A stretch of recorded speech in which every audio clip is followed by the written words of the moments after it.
All right, everyone. Ready to dive into something pretty challenging? We're tackling the LOTE 613 exam, and specifically that integrated speaking section. Oh, yeah, that one can be tough. You've got the reading passage, the audio clip, And and then, boom, 60 seconds to put it all together. definitely tests your ability to think on your feet. 30 seconds of prep time. It's like trying to cram for a final in half a minute. It does make you really hone those information processing skills. But that's why we're here, Yeah. right? To break it down, make it manageable, and help you walk into that exam feeling confident. Absolutely. And you know what's interesting? This section really does mirror real life. In so many situations, you're taking in information from different sources all the time. Oh, totally. Think about meetings, presentations, even just scrolling through social media. We're constantly synthesizing information. Exactly. So the skills you develop here can actually benefit you in all sorts of ways. Okay, so let's get into the nitty-gritty. How do we make the most of those precious 30 seconds of prep time? Strategy is key. Think of it as a reconnaissance mission. You're not trying to memorize everything. Just identify the key intel.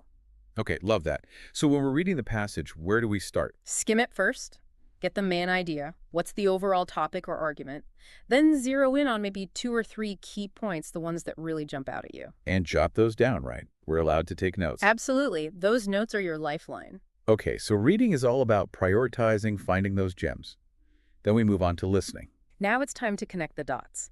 As you're listening, think about how the audio relates to the text. Does it support the information, contradict it, add more details? So it's not just about understanding the audio in isolation. It's about seeing how it fits into the bigger picture. Exactly. Pay attention to the speaker's main points. Any examples they give, explanations, opinions, those are all gold. Got it. So Yeah. we've gathered our intel, made the connections. Now, how do we structure our response? How do we build that cohesive argument? Imagine it like a 3-act play.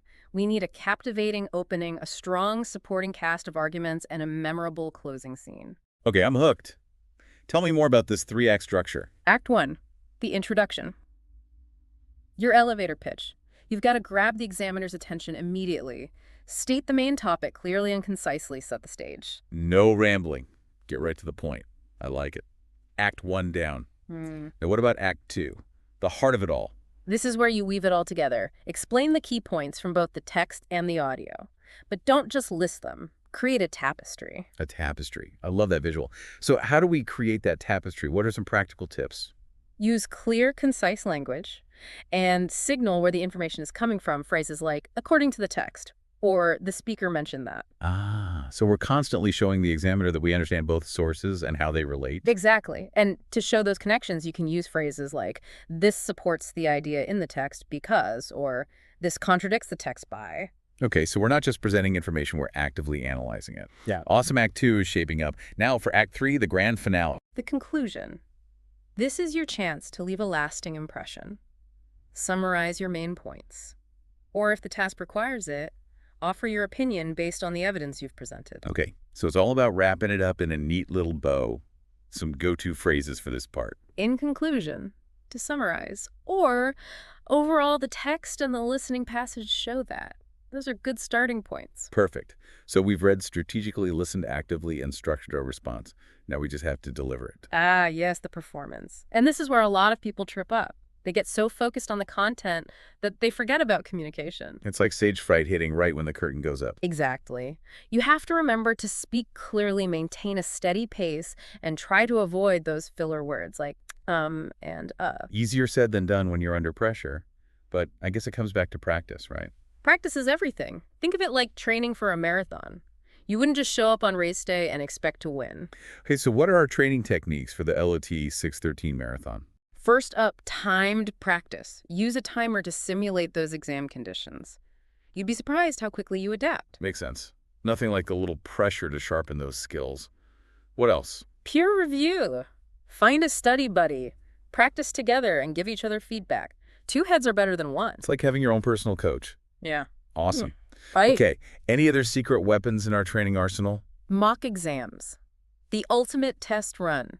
Tackle a full practice exam to build your stamina, get familiar with the format, and boost your confidence. Mock exams. Okay, got it. So we've got our strategy, our practice routine. I'm feeling pumped. But how about we see it all in action? Let's dive into one of those practice scenarios. Let's do it. Which one are you thinking? How about the one on school uniforms? It's a classic debate with arguments on both sides. Perfect. Let's say our listener gets a text about the pros and cons of school uniforms, and then an audio clip of a teacher explaining why they've been beneficial in their school. Okay, I can picture it. So our listener has 30 seconds to prep. What's their game plan? First, skim that text, identify the main idea. It's a debate about school uniforms. Then jot down a few key points from each side. Maybe potential benefits like increased discipline, a sense of belonging. Right, and then on the flip side, arguments about stifled individuality costs to families. Okay, got it. What happens when the audio starts? Now they're listening for how the teacher's experience connects to the text. Does it support those points? Challenge them. They might note specific examples the teacher gives. Maybe they've seen improved student behavior or reduced bullying since introducing uniforms. Okay, so they're actively listening, making those connections. Time's up 60 seconds to synthesize it all. What does a killer response sound like? Well, remember our three-act structure. The intro could be something like, this text explores the arguments for and against school uniforms, while the listening passage offers a teacher's perspective on their positive impact. Straight to the point sits the stage. Love it act. Time to bring in those supporting arguments. Here's where those connecting phrases shine. They could say, according to the text, some argue that school uniforms promote discipline and a sense of community. Then tie it to the audio. The teacher's experience supports this as they've observed improved behavior and a reduction in bullying since implementing uniforms in their school. Smooth. They're creating that tapestry, weaving the information together beautifully. And they can continue by presenting a contracting point. However, the text also mentions concerns about stifling individuality and potential financial burdens on families. Then acknowledge this. While the teacher's experience highlights positive outcomes, it's important to consider these counterarguments and weigh the potential costs and benefits. They're showing a nuanced understanding of the issue, even though they only have a minute to speak. That's impressive. Exactly.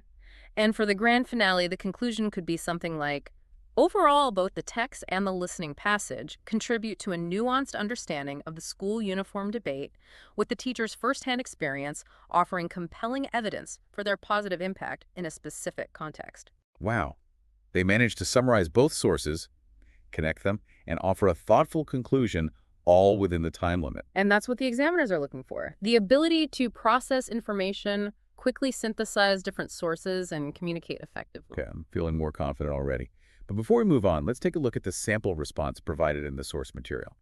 It might offer some additional insights. Great idea. Let's see what they did. Okay, bring on the sample response. It starts with, the text discusses the advantages and disadvantages of having school uniforms. It mentions that some people believe uniforms can create a sense of unity and discipline, while others argue that they limit students' freedom of expression. On the other hand, the listening passage provides information from a teacher who claims that school uniforms have had a positive impact on her school. Okay, very similar to the intro we came up with. Clear, concise, and straight to the point. And did you notice that transition, on the other hand? It smoothly introduces the contrasting perspective from the audio. Good catch. Creates a nice flow. So what about their Act 2? How do they handle the supporting arguments? Here's what they did. First, the text states that uniforms can reduce distractions caused by clothing choices. The teacher in the listening passage supports this idea by explaining that since her school implemented uniforms, students have been more focused on their studies. Second, the text mentions that some people argue that uniforms are expensive and can be a financial burden on families. However, the teacher argues that uniforms can actually save families money because they don't have to buy as many different clothes for their children. Wow. They did a great job of outlining each point and then connecting it back to the audio. Those transition words like first and second really help. Absolutely. They create a clear, logical flow, making it easy for the listener to follow along. It's like they're holding our hand, guiding us through the information. Okay, last but not least, a conclusion. They wrapped it up with this. In conclusion, while the text presents both sides of the argument regarding school uniforms, the listening passage provides a real-life example of how uniforms have been beneficial in one particular school. Nice and tidy. So key takeaways from this example. Clear structure, concise language, effective use of transition words, and a strong connection between the text and the audio.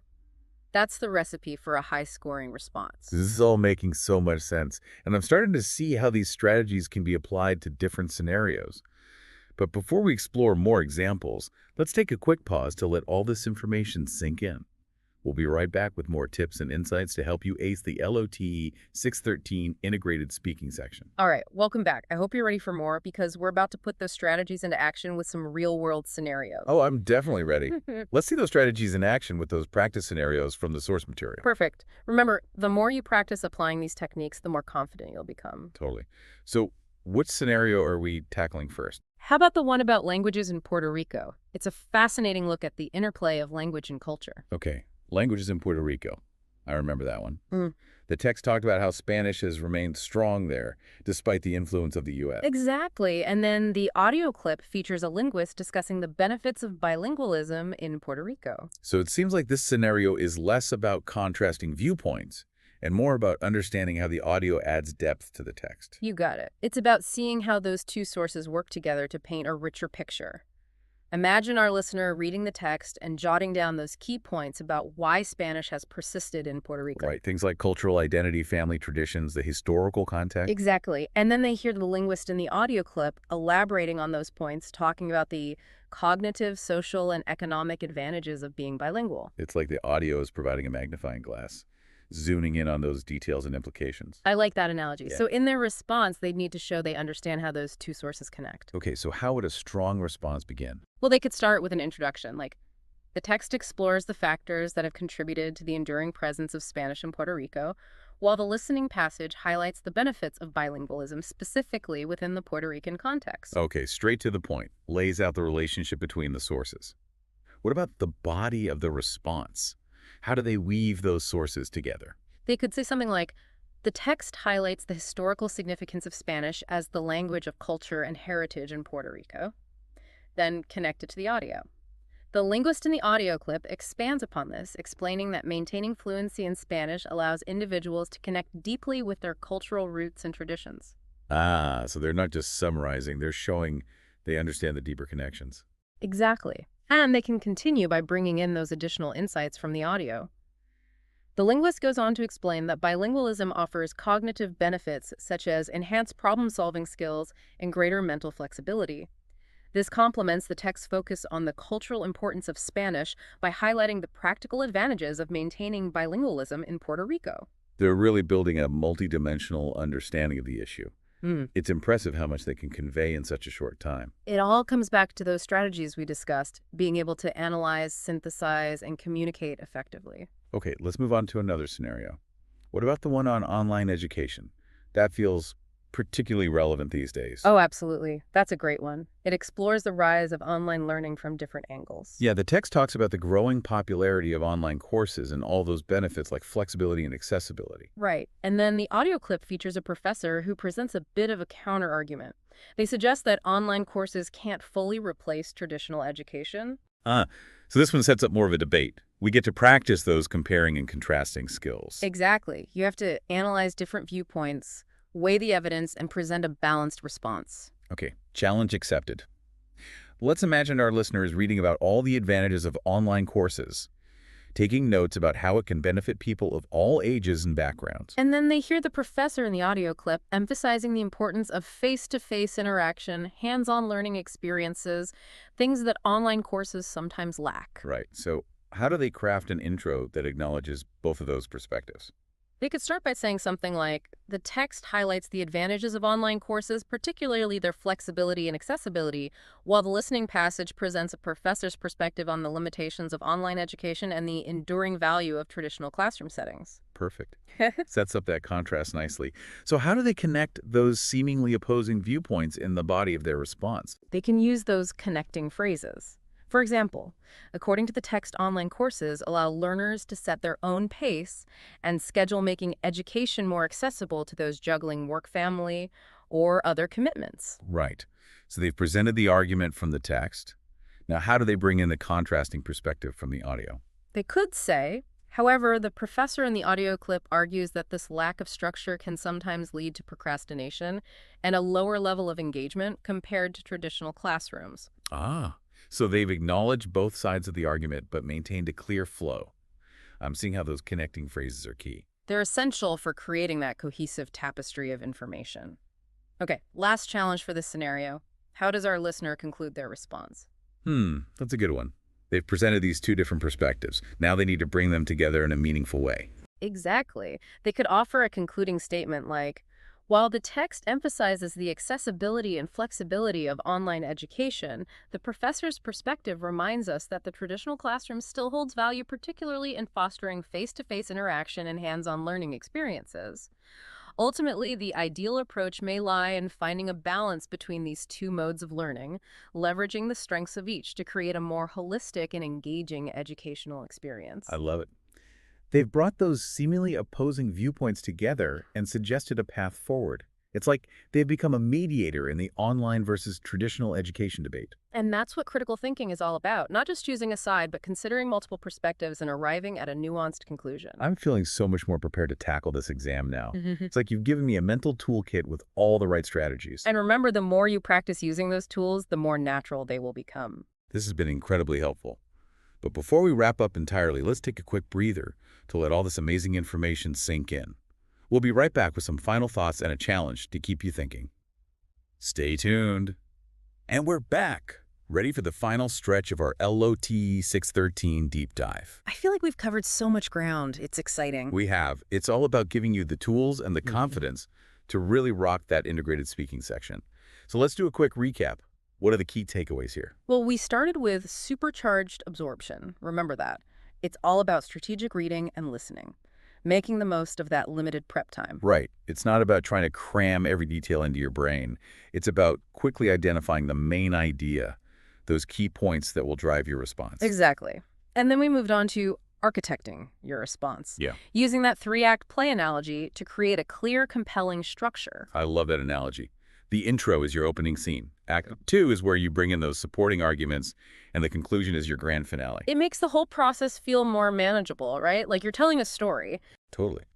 And of course, we can't forget about delivering with finesse.